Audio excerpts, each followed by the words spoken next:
तो पिछले क्लास में आप लोगों ने कहां तक पढ़ा था बच्चों? पिछले क्लास में पढ़ा था दो टॉपिक। एक था आपका क्या, संसाधन नियोजन, और दूसरा क्या, संसाधन संरक्षण। तो संसाधन नियोजन का मतलब तो समझ गए। क्या आप अपने घर में जाकर के बोले अपने मम्मी पापा को, मम्मी को, पापा तो खाना बनाते नहीं है ना, मम्मी को बोले कि कितना हमें खाना बनाना चाहिए, उतना ही आप खाना बनाइए जितना क्या हो, आप हमारे घर में उपयोग हो सके, व्यर्थ में हमें खाना नहीं बनाना चाहिए। मतलब क्या कि आप विवेकपूर्ण रूप से अपने संसाधन का क्या कीजिए, उपयोग करना ही क्या कहलाता है, संसाधन नियोजन कहलाता है। दूसरा टॉपिक था संसाधन संरक्षण।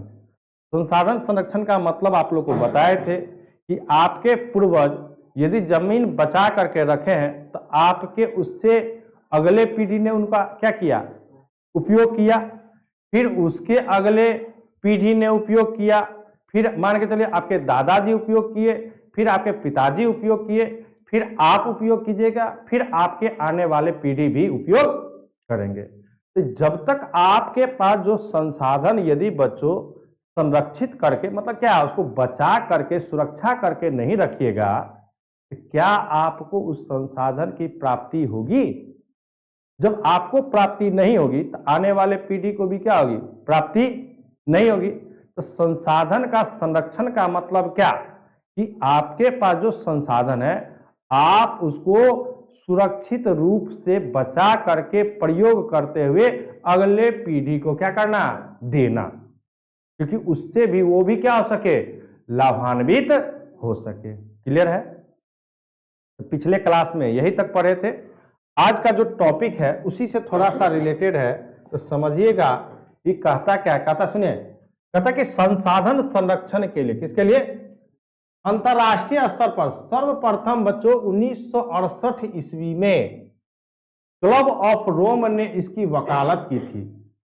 सर्वप्रथम कब, 1968 ईस्वी में सर्वप्रथम किसने, रोम ने।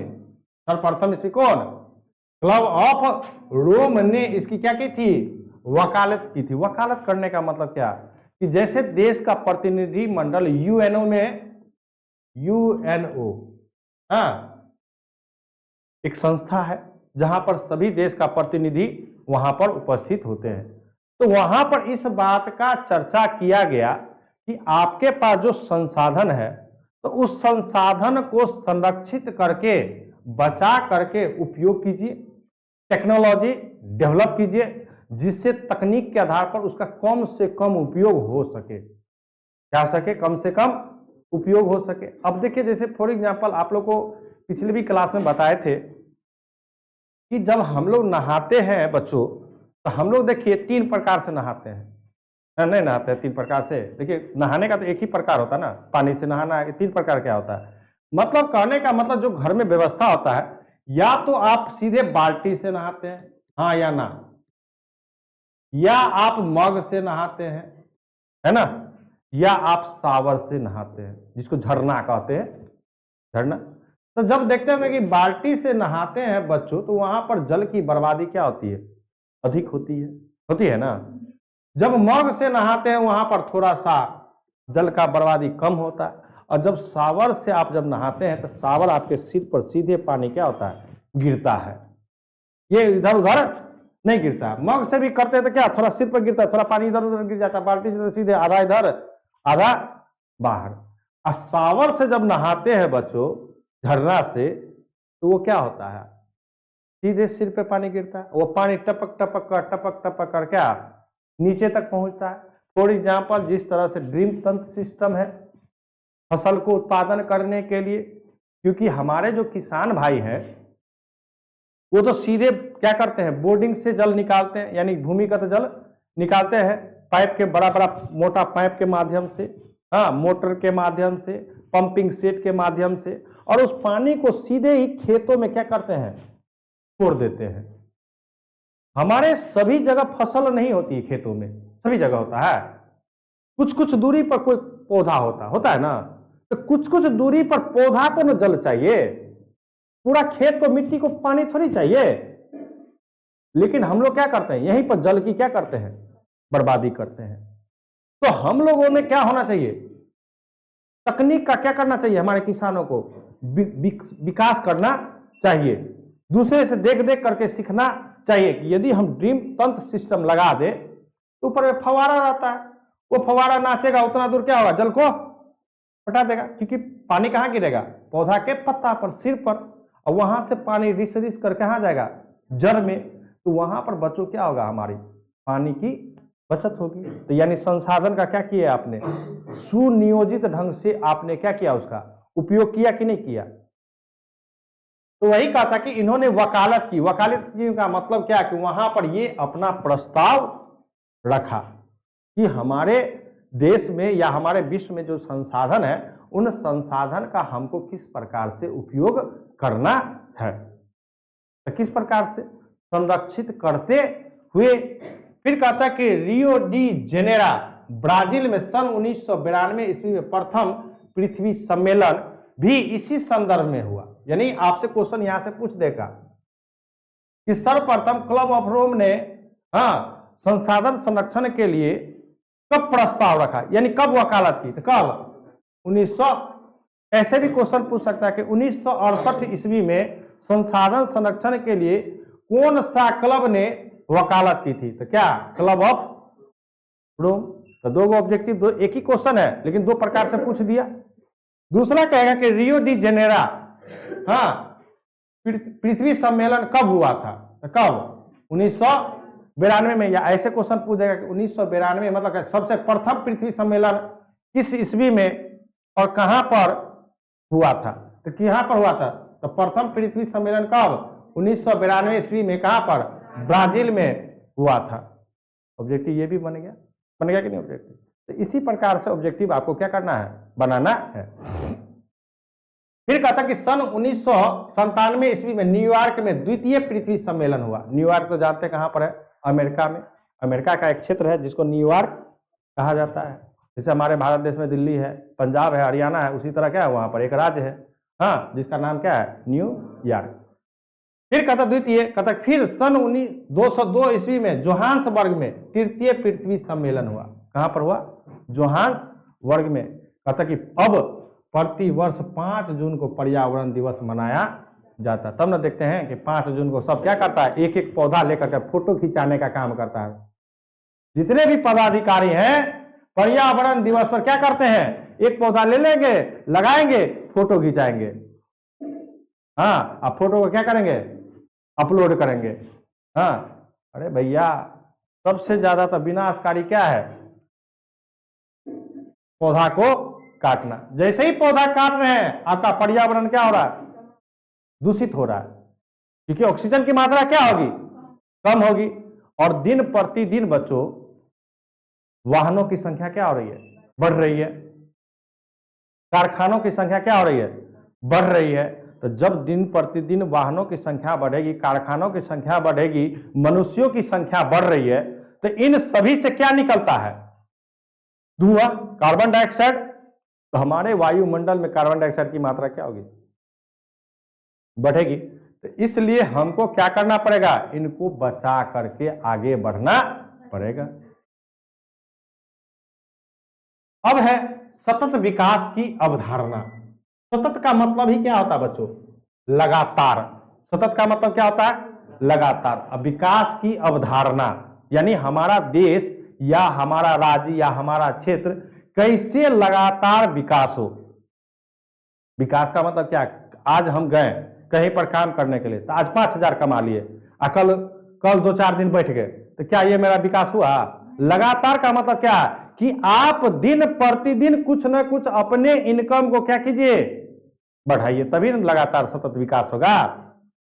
तो वही कहता, समझेगा, कहता कि संसाधन मनुष्य के जीवन का आधार है। बिल्कुल, इसके बिना तो मनुष्य क्या रहेगा, जिंदा रह ही नहीं सकता है, क्योंकि सभी चीज कहां, संसाधन से ही उसको क्या होती है, प्राप्ति होती है। चाहे संसाधन किस प्रकार का, चाहे जिस प्रकार का संसाधन हो, चाहे मिट्टी, मिट्टी भी क्या है हमारी एक प्रकार की संसाधन है, जो आपको क्या करता है, हाँ, रहने के लिए आवास देता है, खाने के लिए, भोजन की उत्पत्ति करने के लिए पौधों को क्या करता है, जगह देता है, देता है कि नहीं देता है, कि हवा में उगाते हैं पौधा को, नहीं ना, तो समझिएगा। तो कहता कि आधार है, कहता कि जीवन की गुणवत्ता बनाए रखने के लिए संसाधनों के सतत विकास की अवधारणा क्या है, आवश्यक है। कहता कि संसाधन प्रकृति के द्वारा उपहार है, यानी संसाधन जो है ना आपको जो मिला है वह प्रकृति के द्वारा दिया गया क्या है, उपहार, गिफ्ट, गिफ्ट है आपके लिए। अब आप इस गिफ्ट का किस प्रकार उपयोग करते हैं ये तो आप पे विवेक पर ऊपर निर्भर करता है। जैसे आपको कोई गिफ्ट दिया आपके बर्थडे में, अब पैसा दिया तो कोई विद्यार्थी क्या करता, 500 रुपया मिला नहीं कि चल दिए एकदम कहाँ, सीधे पार्टी मनाने के लिए। और कोई 500 रुपया का बचा करके रखे हुआ है कि भविष्य में किताब कॉपी पापा को जब नहीं रहेगा तो हम उस पैसा का क्या करें, उपयोग कर ले, कोई कपड़ा ले ले, तो कम से कम गार्जियन पे तो उतना क्या, पेरेंट्स पे क्या हुआ, उतना कम बोझ पड़ा ना। तो यही है कि आपके विवेक पर क्या करता है, वो निर्भर करता है। कहता कि उपहार है कि अवधारणा के कारण मानव ने इनका अंधाधुंध दोहन किया है। कहता कि लोग समझता है ये तो प्रकृति प्रदत्त है, लोग खूब उपहार इसका उपयोग कर लो, जितना उपयोग कर सकता है। तो जब उपयोग करोगे अंधाधुंध तो उसकी तो कमी होगी ना। तो आज आपको मिल रहा है, कल आने वाली पीढ़ी को नहीं मिलेगा। कहता कि जिसके कारण पर्यावरणीय समस्याएं भी उत्पन्न हो गई है। कहता कि स्वार्थ के वशीभूत, पेटी भरने की बात है। स्वार्थ मतलब क्या, केवल अपने हित के बारे में सोचना, दूसरे के बारे में नहीं सोचना था। कहता कि स्वार्थ के वशीभूत होकर संसाधनों का विवेकहीन दोहन किया गया।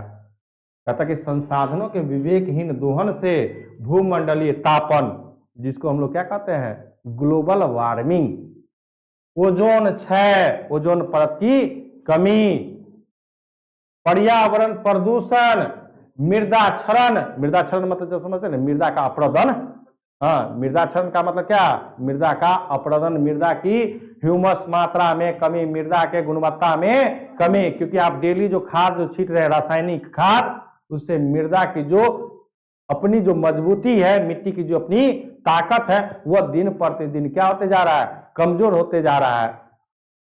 कहता भूमि विस्थापन, बड़ा बड़ा लैंडस्लाइड समझते हैं ना, बड़ा बड़ा पहाड़ क्या होता, अपने आप वर्षा के मौसम में देखते होंगे, हाँ, सुनते होंगे, जैसे इस पिछले साल ही उत्तराखंड में क्या हुआ, पूरा पहाड़े को घसक करके जितना भी उस एरिया में घर द्वार था सबको क्या कर दिया, नीचे दबा दिया, कितना लोग मरा। तो वही कहता कि भूमि विस्थापन, अम्लीय वर्षा, फिर कहता क्या, असमय ऋतु परिवर्तन, कभी वर्षा होना कभी वर्षा नहीं होना। हाँ, जैसी संकट पृथ्वी पर आ गई है, अगर ऐसे ही संसाधनों का दोहन चलता रहा तो पृथ्वी का जो जैव संसार है वो विनाश क्या हो जाएगा, और जीवन लौटने के लिए संसाधनों का नियोजित उपयोग होना क्या है, आवश्यक है। यानी क्या कि आप इस दिमाग में बैठा लीजिए कि हमारे पास जो संसाधन है उस संसाधन का विवेक पूर्ण रूप से क्या करना चाहिए, उपयोग करना चाहिए। कहता कि इससे पर्यावरण को बिना क्षति पहुंचाए भविष्य की आवश्यकताओं के मद्देनजर वर्तमान विकास को कायम रखा जा सकता है। ऐसी धारणा ही सतत विकास कही जाती है, और इससे वर्तमान विकास के साथ साथ भविष्य भी क्या होता है, सुरक्षित रह सकता है। सही बात है कि आज यदि आप अपने को सुरक्षित रखे हुए हैं तो आने वाले पीढ़ी भी क्या होगी, आपकी सुरक्षित होगी, नहीं होगी। तो इसलिए हमें क्या करना पड़ेगा कि वर्तमान समय में जिस संसाधन का हम उपयोग कर रहे हैं उस संसाधन का क्या होना चाहिए, विवेक पूर्ण रूप से क्या करना चाहिए, उपयोग करना चाहिए, क्योंकि आने वाले पीढ़ी भी क्या हो सके, उससे लाभान्वित हो सके। तो ये था बच्चों आज का एक चैप्टर आपका क्या हो गया, एक इकाई क्या हो गया, एक इकाई का पहला चैप्टर क्या, जो आपका क्या था, संसाधन, यानी किसके संसाधन, भारत। आपको यहां पर दो प्रकार का पढ़ना है, एक भारत के संदर्भ में और दूसरा बिहार के संदर्भ में। तो ध्यान रखिएगा कि अभी जो आप पढ़ रहे हैं वो भारत के संदर्भ में पढ़ रहे हैं, फिर आगे जो पढ़ना है वो बिहार के संदर्भ में संसाधन एवं उसका उपयोग के बारे में भी पढ़िएगा। क्लियर है? तो ये था आपका चैप्टर पहला, क्या कि भारत के अंदर जो संसाधन है आप उसका किस प्रकार उपयोग किए और उसमें हमें क्या क्या करना चाहिए उसके बारे में थी। आज आपका ये चैप्टर क्या हो गया, समाप्त हो गया। फिर नेक्स्ट डे नेक्स्ट चैप्टर को लेकर आप लोगों के बीच आएंगे। ठीक है, कोई दिक्कत नहीं है। चलिए।